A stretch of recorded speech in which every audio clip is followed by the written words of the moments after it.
Look, will you be absolutely genuine with me? No deception, please. I want you to do something that expresses you without the slightest deception.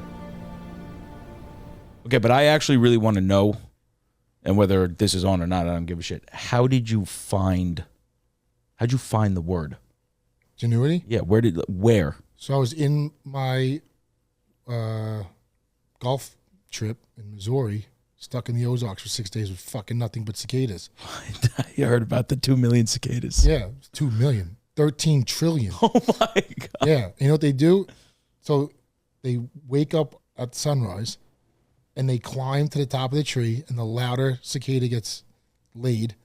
And then it basically paralyzes itself and falls off its skin back into the ground and has its babies 13 years later. 13 years? Yeah. And we pick every year, 8 of us. You have to make it to the trip, otherwise you get replaced. So there's only like 4 to 6 guys out of the original 8.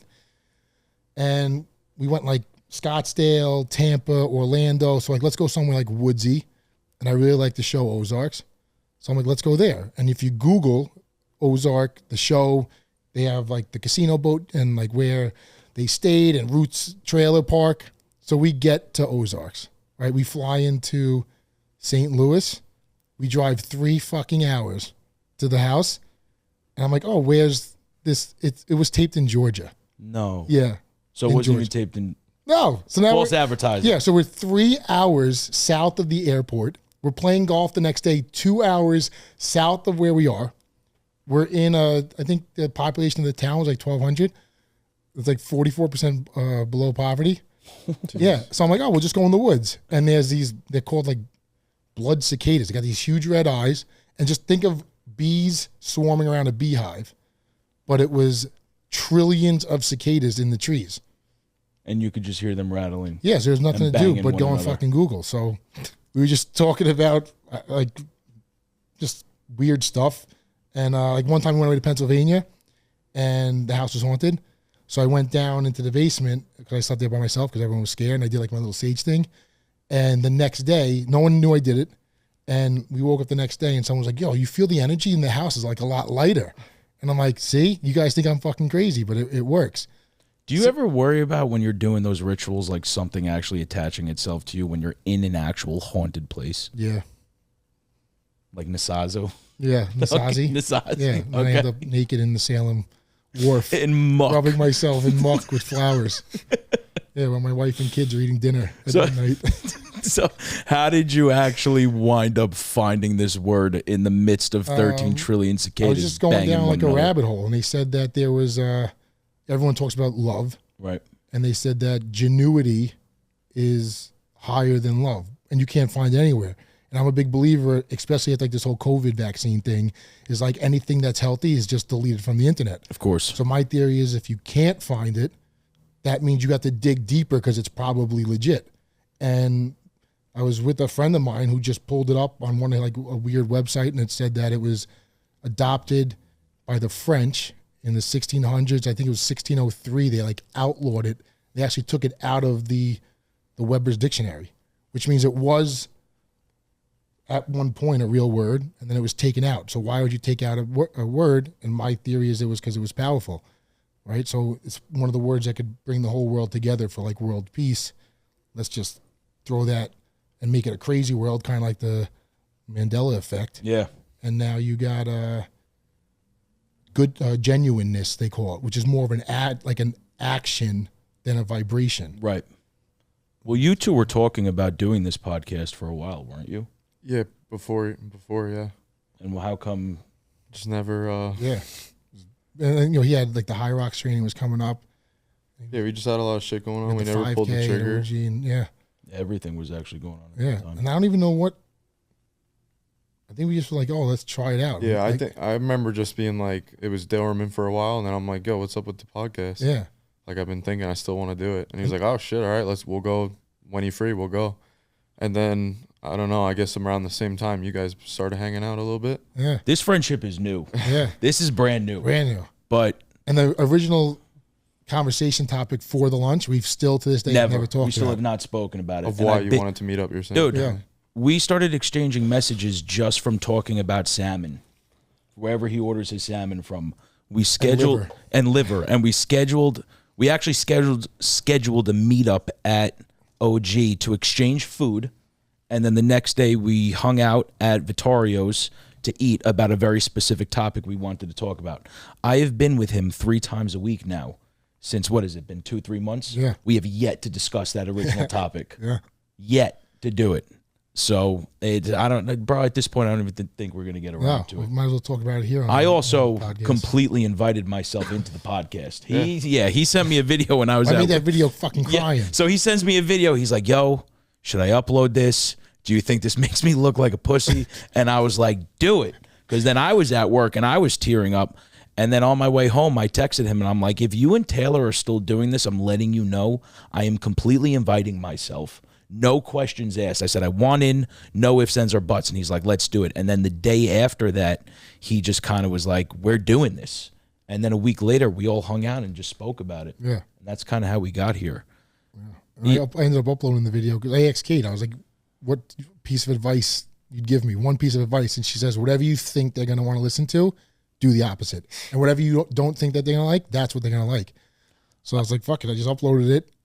And then I think that's started going to War correlate a lot to what this entire podcast is about, though. Yeah. Giving people literally not what they want to hear, but also kind of what they need to hear and doing the opposite of the norm. And just for everyone's benefit and edification here, like, we're not therapists by any means, and I don't consider the three of us specialists on the meaning of life at all. We all come from a huge variety and a different background, and this is just kind of what happens when 3 people, in my opinion, of very unique backgrounds, were perfectly in sync with one another at the right time and kind of collapsed into this implementable unison like root to kind of take an intangible frequency of thought and make something tangible out of it, which I think is absolutely wild. Yeah. I think it's wild. And for everyone that's listening, I mean, the 3 of us have gotten messages all week about what is this podcast going to be about. And it's going to to kind of touch on a couple different things. This is about the trials and the tribulations and the walks of personal journeys. And I think everybody's personal journey it's their own divine path. It's up to their own walk, their own life, and their own experiences. And at this point, everything that the 3 of us have been speaking about to kind of launch into this episode now is, we come from a place now of incessant victimization, in my opinion, at least. And I think that most people have this trauma bond to wanting to be a professional victim. And as geared as this podcast is towards society as a whole, we are focal pointing that this is a men's mental, physical, emotional health podcast. But in today's society, I don't think that it's not acceptable for men to be victims in today's society. We are by nature disposable creatures. And I think that we are only nowadays as useful as we are required and needed in a specific moment, which I think has been one of the worst things for men to become. I think that men are now silenced in today. I think that we're not given a proper voice to express ourselves. And when we do express ourselves and we show vulnerability after we're told our entire life to kind of man up, shut up, be a man, act like a man, do this, do that, sit a certain way, speak a certain way, then all of a sudden our masculinity and the complexity of our emotions becomes questioned. And I think for everyone that's going to be tuning in and listening to this is going to have a little something for everybody to kind of heal and to kind of be able to resonate with and to bond with and to understand that nobody's alone in this journey of pain. And I think that's why the 3 of us ultimately got together. Like, when we started this whole thing was about, how did we get here? And I think that this was the universe kind of working in synchronicity with one another to validate everything that we have been speaking about as of late. And especially with you, like, you've done how many things of entrepreneurial stuff, and now this is another endeavor for you to walk in. Like, why, out of everything that you could do from your cryotherapy and all that other stuff, what made you want to come into this? Why are you now, from a gym owner where your profession is to help people, why now transition into the mental aspect of helping people? Good question. Get I don't know. to I don't like to talk a lot. okay. I don't like to talk about emotions a lot. Uh-huh.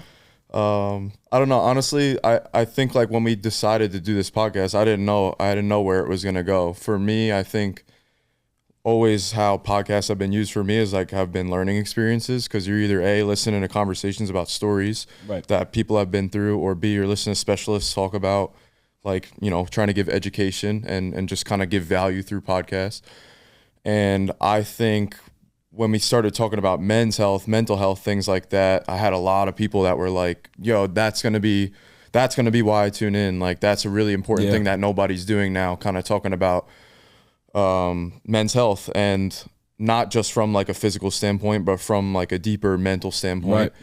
And I think we can definitely hit on fatherhood and all the things that you've been through, and kind of just maybe act a little bit like a bridge from what everyone's going through, and try to just solve that stuff together. But I think there's 3 men on here, and kind of just trying to create like mentorship and community and brotherhood through us obviously chatting and trying to bring on other people that have been through either impressive shit, crazy shit, traumatic shit, like, you know, whatever it is. And I think for me, that's always the best way that I've learned. I haven't been through a whole ton of mental health issues. And I'll say that like right off the bat, like I've had a good head on my shoulders, I think, and like a clean energy about me. I've had shamans say that to me before. Right. So I think I've always learned through other people making mistakes, or through other men's issues with their relationships or with their friends or with their families and so on and so forth. So if I can get anything out of it, it would be like trying to learn from you two and whoever else is on here, and trying to be the medium between what's going on and help other people like relate to it. So Servitude. yeah, exactly. Yeah, and I mentioned that to you. Like, that's why I just would like to be of service and fit in where I can. And I don't really want to speak about too much that I don't know about, but I think that I can maybe help ask the right questions and just help you peel back layers of you know, things that you've been through. And like you said, we're not therapists, but everybody is each other's therapist. Of course. In reality, you know, it's great with the research. Oh, he's and hopefully I'll provide a lot of research. He's like a walking AI bot, dude. I had no idea he was like that. I'm worried that I might fact check too much. Doesn't matter. You can fact check as much as you want. Be a voice of reason maybe a little too often, or even a devil's advocate. I think also what Mike and I would need, because Mike and I both, which we will get into in later episodes, but Mike will speak for himself. We both have been through, I think, some of the most traumatic things I think human beings can go through. And I think having that devil's advocate and that third layer, not only to peel back what we've been through, but also to give an outside objective perspective to those listening that have no idea what it's like to go through certain things, and to really be at that rock bottom where the only outlet at that time in your own mind is death. And that's the easiest escape in that very moment in time. I've been there. I was there for years. I know Mike was there. And I think now with this, you know, the societal norm of just having this irreparable cloud of pain and this vortex of suffering that's constantly just kind of, you know, circulating around our head, where people are talking less, people are hurting more, and communication is solely transmuted through cell phones now, and there's a lack of fulfillment, there's a lack of gratitude, there's a lack of appreciation. All this lack has created a really unhealthy environment, I think, for men and women. And, you know, with you also, again, we've spoken very in depth about where we've come from. And like I just asked Taylor, like, why this podcast? You have literally crawled yourself out of hell. Not once, not twice, not 3 times. And you almost died multiple times, okay? Multiple times. And we'll get into that later. But when you actually almost got crushed and died, that seems to be that trigger focal point that kind of turned your life around. So like at this point, with what you do for Mold and Asbestos, what you do for your work, what you do for your family, this syndicate and this umbrella corp that you've created, why now is this the right time for you to indulge and kind of put your time, effort, and energy into doing something like this? I think the biggest thing is finding like a spiritual aspect of it. You know, everyone knows the mental and the physical. That's like, you learn that in elementary school, right?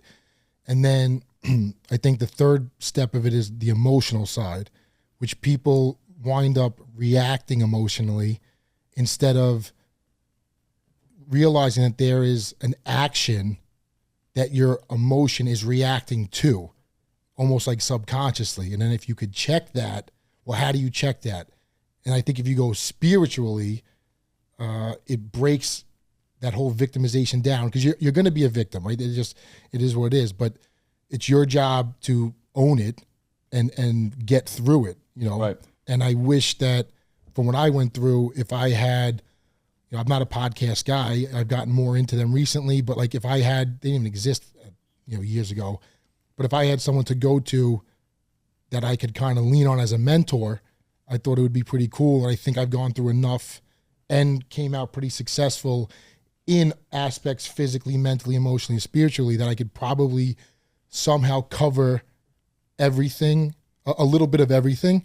And if I don't, I think I know people that will be able to come on the podcast that will be able to, you know, kind of like that GC of, you know, the handyman that doesn't really know how to do everything, but knows someone that you trust. He's got his tentacles everywhere. You know, he's got a fence guy, a sheetrock guy, a painter, a framer, a roofer, windows, but he doesn't even own a hammer. Yeah. You know, and that's literally my life. And I think I could do that.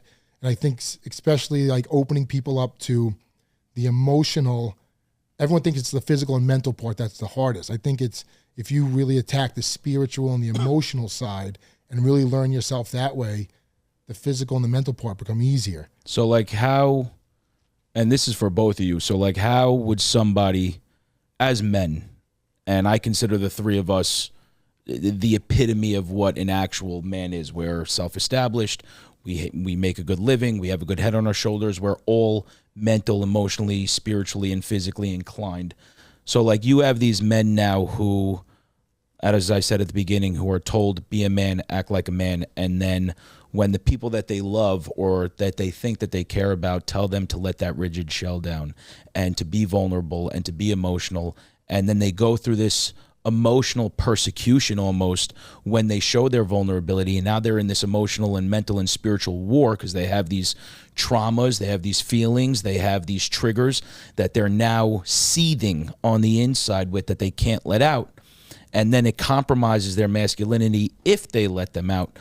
What is it that you would want to get out of this for those kind of men listening in, and for the women tuning in that are making these men feel this way? Yeah, well, I think the solution to that problem is get around different people, because for me, I've had a couple men in my life that were like vulnerable people that were not afraid to express things like vocally and express gratitude and appreciation and kind of like break the ice of like, you know, we're really good friends and I love you and I'm proud of you for this, and like going a little beyond what like an acquaintance would kind of be, or like a friend would be, but a friend that you go out with or something like that. You don't really ever like get to that next level. And I think after maybe like number 2 and number 3 of these guys that I'm like realizing that guys can be like this, that was my thing of being like, oh, it's all right to be like that way. Because previously it would have been the situation, the issue that you're saying is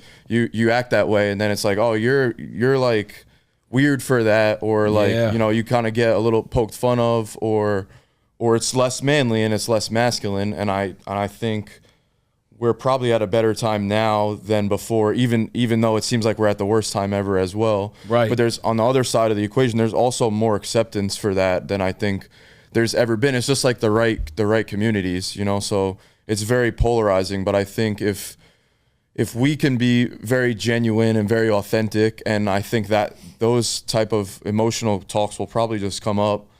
So long as we don't like avoid them, I think when we're just transparent with each other and vulnerable with each other, then people watch that, and even people that don't behave that way start to either get more tolerant of it or start to be okay with letting themselves do that a little bit.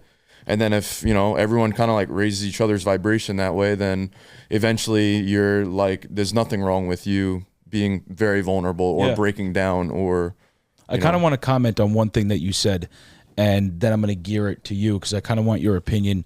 You said, I'm proud of you. And for everybody listening to this, I don't think that people actually understand how seldomly rare it is for men to just hear that. And it is for a man to sit there and be told by the people that he loves, I'm proud of you, I value you, I see you, thank you for being here for me, you're a good father. That is few and far in between. And realistically, as men, the only time that we get to experience unconditional love is from our mothers.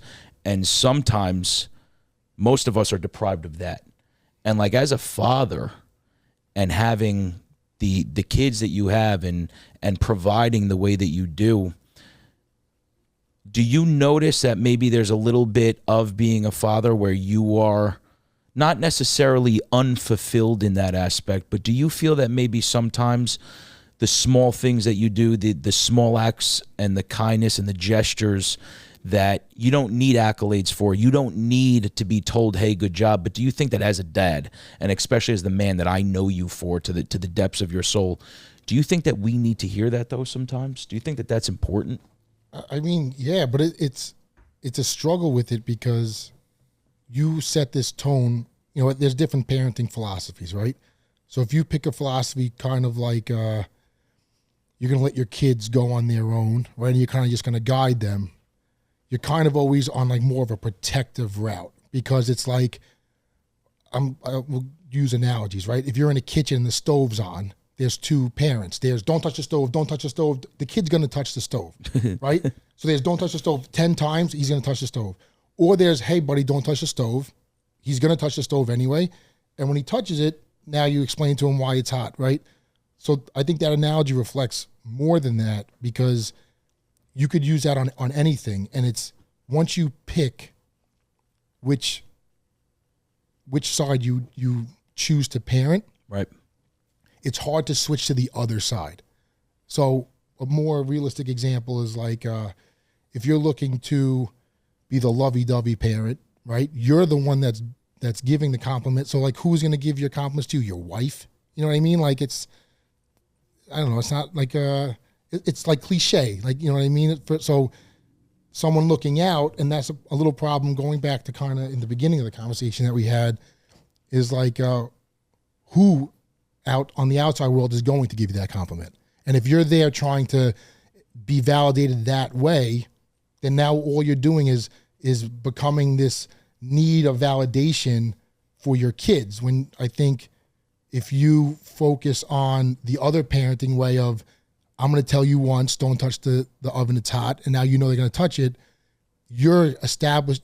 A lot of people can be like, you're crazy, don't let them touch the no, this is the way I'm parenting. Would you consider that the protective role, though? That's the protective role, okay. Yeah. And I talk about that a lot with a lot of like dads, and I think it's hard because once you choose that role, you know, it's easy to talk about. For one example, go live with multiple kids for multiple years. You can't just flip to the other side.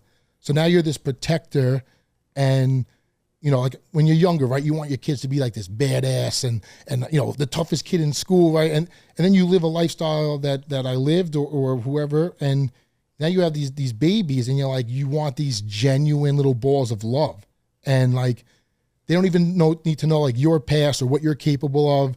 Like just go be love, and I'm gonna take care of everything outside that bubble for you.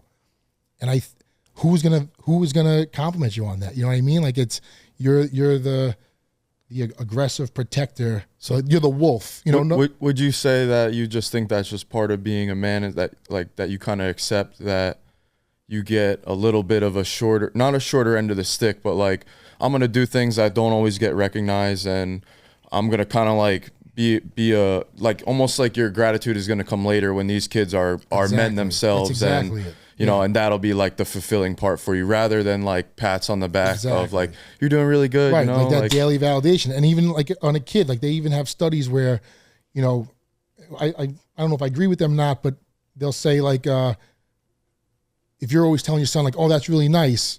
And now he's subconsciously creating something to make you want to like the painting instead of him liking the painting. Right. You know? Or even like this podcast. Like the reason why we're doing this, we think differently. If we were three guys that just cared what everyone thought about and wanted their validation, we would be doing a podcast, probably, a bunch of topics that are going on in June that we probably wouldn't agree with. No, I agree with that. We'd be pandering. We'd be pandering to society. So you'd rather go the other route. And I think that's a huge, once you decide to go on that road, because you're alone, right? It's you and your wife. You're either going to be, and listen, if you're not the provider, there's nothing against that either. I don't judge anyone, but I think as the man of the house and the provider and the protector, that's what comes with it. You don't go hunting and there's no, once you pick that certain route of what you're choosing to do, you can't go back. You can't go hunting and kill the deer and then start crying and be like, oh my God, I can't believe I just did this. What, like, you made that choice. And when you become a father, you need to make that choice. And I've been huge in young adolescent psychology. It was my minor in college. And I've dealt with some cool, like one of these guys I used to train raised his kids in two totally different ways. One was strict, in bed at 7 o'clock every night, no cursing. The second son, 5 years later, was every curse word out of the mouth, never studied, go to bed whatever you want, eat donuts in the middle of the night. That kid blew the other kid's grades out of the water in high school. Sure. And you're told one way, but I think if you choose that route, to go back to your original question, is if you choose the route that you go and you pick the protector and the provider, that's what you do. So other than a thank you, there's really no one to pat you on the back that you're providing to. That's your job that you chose. And yeah, you're the victim if you want to be, but take yourself out of that and level up to that.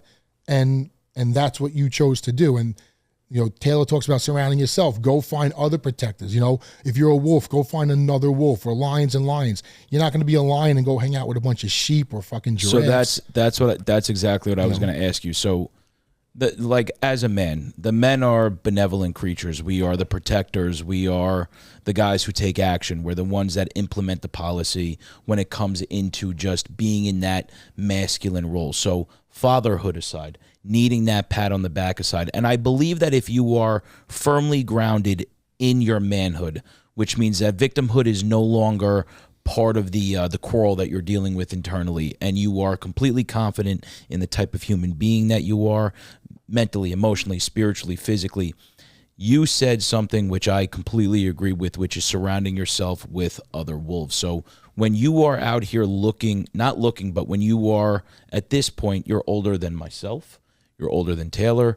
We all walk very different paths in life. So as three very different men, when you are surrounding yourself with men at this point, especially from your past and some of the men that you've been around, what is it that you're looking for from another man? Yeah, that's a loaded question. I know it. So I think that is the number one issue in growth, is who you surround yourself. And I'm not going to act like I made these up. Like like people say, oh, don't go on social media when you wake up. I just go through these pages that I follow, like the Bible, and I swear to what they say. And Alex Hormozy talks about, taking on it's your fault, right? And before you take a task, right, realize that you're only in control of yourself. 100%. And that's the foundation of any pyramid or house that you're going to build. And once you accept that everything is in your power, right, the second step he talks about is if everyone had a long enough life, they would eventually be successful from not giving up. And I think the reason why people give up is because of who they're around or not around. Snoop Dogg says, as they come up, guys, you're going up, they have to come up, or you're just going to leave them behind. You have to eliminate to evolve. And then you have the flip side where they think it's such a bad thing. Like, oh, fuck this guy, Mo. He thinks he's better than us. I don't think I'm better than you. If you're converting it to financially, then, and you think just because someone makes more money than you, they're automatically better than you, that's your issue. But again, going into they all come together, right? So you start financially doing better, right? Now you have more money, and I hate when people money doesn't matter. shut the fuck up, okay? Because it does. Definitely matters. Until you have a family, you know, be the kid that grew up in a 3-bedroom house with 2 siblings and the 1984 Mitsubishi Montero and the hand-me-down cleats. Money matters. And not even materialistic, but the freedom. I played sports from 3 years old to a national championship when I was 20. My mother never came to a single fucking game. And it's not because she was a bad mom. It's because she worked 3 jobs. My dad worked 2 jobs. I had 2 other siblings. They couldn't afford any type of nanny. And we were on our own, basically. You were in survival instinct all the time. Yeah. And the more money you can make, you now free up your time to do what you want. You know, and I think that's the most important part to start is, you know, setting that boundary, right? So now you have the finances. So now, you know, with the finances, I think come confidence. So you're going to work on yourself physically, because someone who's physically fit walks in and they're going to automatically be more confident than someone who's overweight or, you know, some type of chronic illness, whatever. Yo, believe it or not to cut you off, sometimes, and this is just a side note, the most physically fit people are the most insecure, Right. worst human beings alive. Yeah. It shows a level of discipline. Granted, I will give them that. It shows them a level of discipline and regimented capabilities. But as for confidence, dude, you're speaking to an ex-bodybuilder that competed at the pinnacle of my bodybuilding career, where I was in the best shape of my life. I hated myself more than anything in this world. When I looked at myself in the mirror, being physically fit, it meant nothing to me. That was when I was like... What were you doing for work when you were doing the bodybuilding? Anything I could do. Right. Yeah, and again, I had no money. But that goes back to my theory. I had no money. I was doing a bunch of like odd end jobs, and I'm not going to... Which is stress induced alone. 100%, but also... So that's the mental aspect. Yes, but I was also doing I was injecting everything under the sun. Yeah, so I was a walking pin cushion and a science experiment at that point. So... You know, I get what you're saying, and don't get me wrong, I'm a big believer in that money absolutely equates to one of the most necessary attributes and traits that a man who's more in tune with himself needs to be a protector and a provider. But as for like the physically fit stuff, I've seen some of the fattest, like the most out of shape, decrepit, mongoloid looking human beings have the most confidence in the world. Stress-free. You're stress-free, dude. Yeah. Stress-free. It's true. You know what I'm saying? It's true.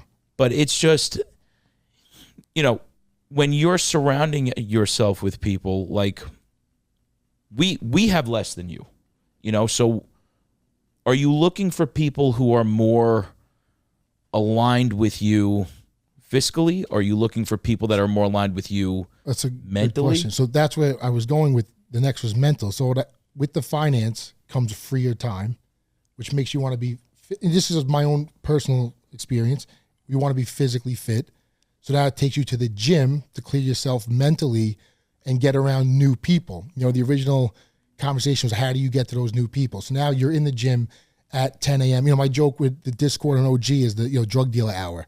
You know, or 10 o'clock. Yeah, right. The 10 a.m. is That class slaps, by the way. It's amazing. It's amazing. But it makes you think like, well, what are these people doing that they're not working at 10 a.m.? And now you could start not networking as far, but like, you just start, that's your different group of people. Because I'm sure, you know, if you grew up on a lower end income neighborhood growing up, the gym time, unless they're drug dealers, is at 10 a.m. Right. So now you're at the successful gym of entrepreneurs and salesmen and hairdressers and all this stuff. And now you're mentally changing and almost like rerouting like the DNA of your brain of, oh my God, I grew up, everyone was gangbangers and drug dealers this hour. Now they're successful people. And success, again, is my definition of success is happiness and freedom. So from my experience, the finance helped that. So now you're physically fit. You're mentally better because you're in a better, you're not in a bar, you're not out at a strip club, you're in a gym in the middle of the day on a Thursday where it's 80 degrees out and everyone's talking about going to the beach, but they're still working. You're like, oh wow, now I'm motivated to know what you do for a living. And now your emotions are better. You're a little bit more, you know, keen maybe to react to someone who's new in a different environment. Right. You're not going to be as snippy or if you're depressed, maybe now it's giving you like a second breath And then maybe you find a spiritual adventure on that route also. And I think those four always go together. And it starts with getting yourself a little free time to move forward and surround yourself with like-minded newer people Yeah. with like minds. And I think that's a great first step for someone's like, yo, I want to change. What do I do? Well, just change. That's the answer. Go change. And like I preach my biggest change ever was my kids. Like I always had my kids and I was a fucked up dad for a long time, but I started regimenting my day around my kids. It was no more go to the gym, hit these 4 jobs, go do this, it was wake up and take my sons for a walk. Like a fucking dog. Brody's like a dog. 10 sized oversized shoes. Yeah. Just banging fucking clown feet on the and then it's go to the gym with my kids. You know, usually Jax or Mickey want to go to the gym. And then it's get them off the bus, and then it's cook them dinner, and then we go to bed at 7:30. And it sounds like, oh, that's what all dads do. No, they don't. I didn't do it. I'm having my 5th kid, and I just started doing it a year ago because I was a fucking loser in the beginning. And now, again, so I'll give you, this will be a good analogy of how it changes you. So my kids now wake me up in the morning and say, Dad, what do you want to do? Do you want to go to the gym or you want to go to work? Because he's going to go and either put on his work clothes, which is like jeans and a shirt, or his gym clothes, which are the OG clothes that he has. Yeah. And the way I change him is the way that these people, like I was saying, when you go to the gym and you get that new group of friends that you're brand new, that you can't get emotionally attached yet, it's that raw, they almost like reprogram you subconsciously. And that's when you have to like get spiritual and just trust the universe of what that friendship is going to manifest into. It could be a fucking podcast. You know what I mean? Like we never even talked of it 3 months ago. I've seen you 100 times, but I also, side note, when I saw Mike at the gym, I wanted to mash his face into a jelly every time I looked in his direction, and he felt the exact same way towards me. So, I mean, with you, though, you know, you own this gym, and you get to see all walks of life come into that gym. So, as for you, same question, at this point in your life, I don't know how many people you associate with outside on your own free time. So what is it that you now look for at this age, at this time in your life, in the journey that you're on? And I know I asked you in the car going up to Salem, what are your beliefs? And you flat out said, I don't know, bro. Like, I don't think about it often, which that level of honesty for me, because you're sitting next to legitimate, like, two heathens. Like, we believe in gods, okay? Everything, who's ever going to watch this, everything that you see out here on the shelves, on the table, this has some of the most profound spiritual meaning to both Mike and I. Taylor was in every store just opening up a book, reading. And trying to learn what Mike and I are about, because we're 2 kids in a candy shop giggling like, Mike, look what I found, you know? And Taylor's just in the corner, okay, this is Thor, what does he do? And I kept asking him questions. So, like, at this point, what is it that you look for when you're surrounding yourself with people? Because, again, you and I just started surrounding ourselves with one another. Like, this is brand new. I met you a month ago, pretty much, dude. This is new. I've had diarrhea spouts that have lasted longer than this friendship, dude. So, like, for me, it's hard for me to let somebody in this quickly, but this is not to kind of like tickle his nuts, but whoever he's brought me around has been, in my opinion, some of the best human beings alive. They've been through that upgrade, bro. Dude, 15 times. He has eliminated and evolved in every sense humanly possible. So, like, when he was like, oh, like, Taylor's going to come, I was like, yes. And our first hangout was at Del Fuego, right? Yeah. We spoke about. Oh, really? Yes. No way. That was legitimately our first hangout, dude. That was 3 weeks ago. We were there for like 3 hours. Yeah. And then we did dinner the next night for like 5 hours. It was like 8 hours. And then we went to Salem days. the next weekend, bro. So, like, what is it that you're looking for when you have a male camaraderie at this point, when you want to be able to be around people that you can help, that you can speak to, that you can freely be yourself around? Yeah. Well, it's funny you said I don't you said, I don't let people in that easy. Yeah. I would say I'm the opposite almost. And I'm at like an epicenter location to people that are like coming inwards. Yeah. You know, I didn't I'm even not think of really that. like in a seeking Not even stage trying. right now. Like I'm not, and honestly, I've been like that for a long time. It wasn't like, it's kind of like, unless you have nobody, then you look around like, oh, I got to go find like some friends or some shit. I never really felt like I had nobody. You know, I always Right. had like somebody, I felt like. And at worst, like I had like my dad, which like maybe we'll have him on someday or something your like that. dad It's is another the story. But man. I always felt like I had Banana somebody. fingers, So dude. I Sounds never shaking felt like, baseball gloves. yeah, bro. he's massive. We'll get him on here at some point. But I don't think for a long time that I've ever really been. That's also just like a character trait of being like maybe shyer and like more introverted in a way. But just like you said, when Mike kind of like validates somebody already, you're probably like, all right, if he's cool with them, then they either got to be interesting or Right. valuable, like in some sort of way. Like wouldn't really probably just hang out with them for no reason. So you already had kind of like his cosign, but Yeah. otherwise I feel like I will just give the benefit of the doubt first. And if you're like kind of forward coming to me, like, and you're nice and you make it known and you make your presence known and you just kind of like try to create rapport, then like I'll like associate myself with you. I don't know necessarily how deeply, but if you kind of like lead the way, like there's members that I've hung out with before and go mountain biking with and do random shit, hit boxing mitts with, and Here we go. shit, and Yeah. other us. members Yeah. too that I've done that before with too. So Do you feel that level of openness at times can also lead to you getting, taken advantage of? yeah, in some ways maybe. Yeah. I don't know. I definitely think I've maybe like shared something before that maybe like gets around somewhere else, and I'm like, oh, I shouldn't have opened myself I up like understand that. Yep.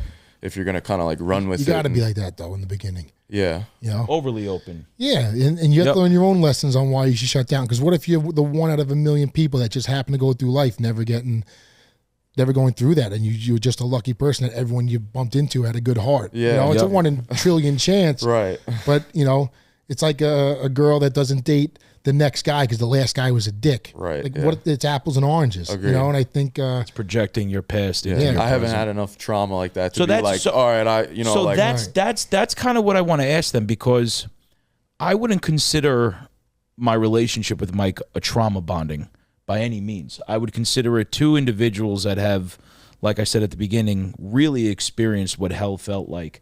And as he said, it was our fault. We put ourselves there and we stayed in there because that was it was a cool chaos thing to do at that time. Yeah, it was cool, and that chaos was familiar, and familiarity is comfortable for people like Mike and I. Chaos was comfortable. Hell was good for us. So like when I meet people, I look for pain. And that's just a me thing, and that might sound a little fucked up to some people, but I believe that the deeper the pain that people have experienced and the more they've been able to heal from that, I'm able to see, okay, look at where this person has now transcended to. That's somebody that I can learn from and be around and grow with mentally and spiritually. So for you, like you are very honest, and you say you haven't really been through much and this and that. So how do you, that's the way I connect with people. So how do you connect then with the men in your life or with just the people in your life? Like, what is it that you then look for? And same question to you afterwards. I think through the physical, Okay. really. I think that's why people come towards me, near me. Like that's the people that surround themselves with me. Right.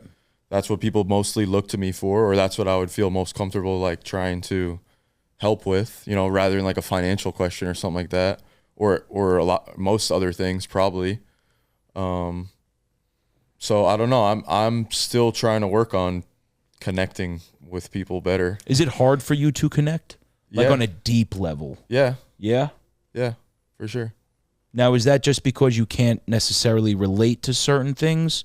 Or is it your lack of understanding certain things? Is it your inability to want to connect? Where does it lie in? I don't know. Okay.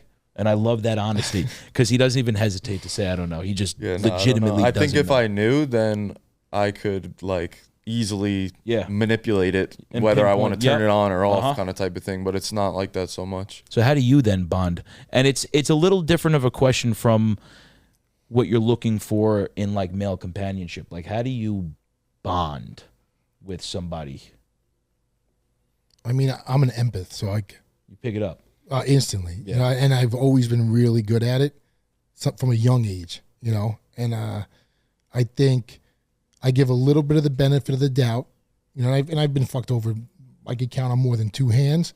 But I feel like you give a benefit of a doubt, you know, maybe out of 100% of a friendship, you give them 10%, and then feel the energy off that, and maybe give a little bit more instead of just like diving in like Right. when you were younger, you know, and You're best friends right away. yeah, and then he's Right banging away. your girl a week Yeah, later. I've been there. You know, I've like, literally it's been the there. fucking worst.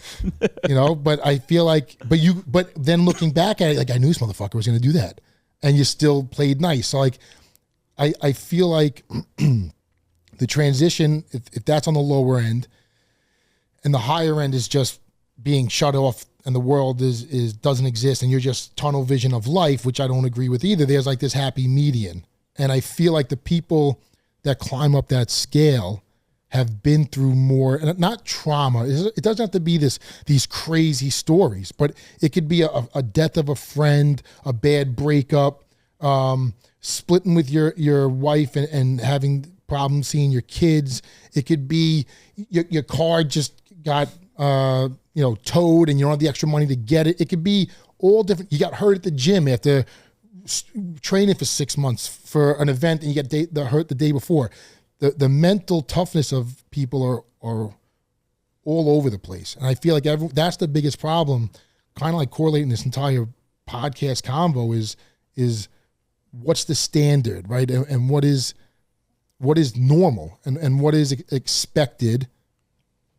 And normal is kind of is more of a subjective kind of viewpoint. I think the answer to that question is like, if you can predict what someone thinks that normal is based off the energy you feel off the initial interaction, you can kind of judge their genuity off the rip and modify them accordingly in the conversation. And I think that's the answer to my questions. I've been gifted with that as a kid.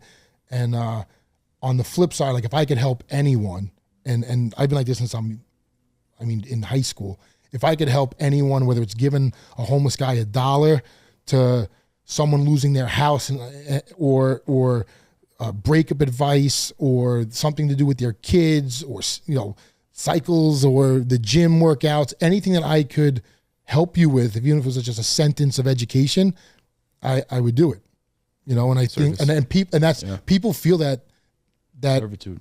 Yeah. When you're at that level, they know it, it's almost like a vibration that you just coast at, and people trust it. And I'd rather be trusted until I break your trust than not trust and have to prove your trust.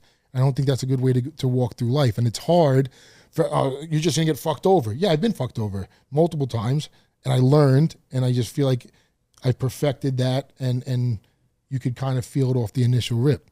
I know a lot of people that are going to be listening to this are going to be confused only because we're wrapping up now.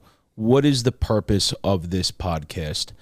And really this first episode was kind of to introduce who we are. Now, we haven't really delved too deep into our own experiences, our traumas. Like I've said, maybe a little bit of the depths of hell that Mike and I got to experience for years and years on end. And this entire podcast is going to wind up being geared realistically to all different types of facets. We are going to be discussing the ins and outs of relationships, intimacy. We're going to be discussing the trauma. We're going to be discussing how we healed from the trauma. We're going to be discussing our own spiritual journeys, or maybe lack thereof, and what we want to get to eventually. We're going to be discussing the physical aspect and how we all were able to heal in a certain avenue, in a certain way, from going deeply into that physical root. We're going to be discussing everything from the emotional health, from being a father in today's society, to being a friend in today's society, to just being a child, a man, and ultimately, before we end this, if you can get one thing, only one thing, out of this podcast, for how many episodes or years that we do this, what is it? Good question. I say free therapy. Free therapy. Yeah. Servitude. The I goal- would say trying to learn. Really, that's when I said like, oh, I've been still when the podcast kind of went dead for a little while, and I'm like, oh, I still kind of want to do it, you know. Yeah. Always my idea for a podcast, like I'm gonna bring on the smartest people that I know, whether it's like a relationship therapist or an athlete or a coach or a nutritionist doctor, or a doctor or a financial guru or somebody that's a regular person that's been through something that I've never been through that I can take something from. I think obviously we all have like stories, and I don't want to idolize only an expert in something. Correct. Or Yeah, no, celebrity absolutely. or anything like that. But I think my whole idea with this was that I can learn things. I can ask questions to teach myself things and teach other people things. And yeah, it's an act of service, I guess, at the end of the day. And what about you? You said free therapy? Yeah, I think, the ultimate goal of this would be like whatever the scheduling is, once every other month or so, to go live and have that following at that time. And by then people really get to know us and can judge on our opinions and where we come from, because you can't just always trust someone's answer when you know from a hole in the wall. But then we bring on some experts that kind of, I think, are going to blow people away, and they're not going to expect who we're bringing on here at, how serious they are in what they do. And then maybe 3-4 months from now, they're like, oh, wow, these guys are pretty legit. They had so-and-so on and so-and-so on, and now I understand how he thinks because he's been reading him or talking to him for years. And one point to have a following where they actually go live and just do like almost a Q&A for an hour and a half of just unleashing someone who maybe doesn't have the money or the mental stability or the courage even to do the therapy with a therapist from Harvard with their book and their pen, and could come on and be like, yo, I'm a bro, and I just want to, reach out to you, man. You podcast episode 2, you mentioned XYZ. I've been through that the last 2 months. Can you tell me what you did? Because, maybe he subconsciously feels that connection I was talking about before with one of us, and can reach out. And if you could do that one, we talked like, what's the ultimate goal of this in Salem? And everyone thinks it's money. And, if I could stop one dude from offing himself, or leaving his wife for some stupid fucking reason, or doing something with one of his kids, or walking away from his kid that he's going to regret down the line, that's my goal. And someone to watch the show and really understand, oh my God, you guys helped me through the hardest time in my life that we didn't have at that moment in my life, is all I want to be. I love that. So we'll be back on in probably the next 2 weeks. Yeah, man. And we're going to be recording every other Thursday, and then each episode will drop roughly noon time on Saturdays. Cool. So, awesome. Be well. Thanks for tuning in. Will you be absolutely genuine with me? No deception, please. I want you to do something that expresses you without the slightest deception.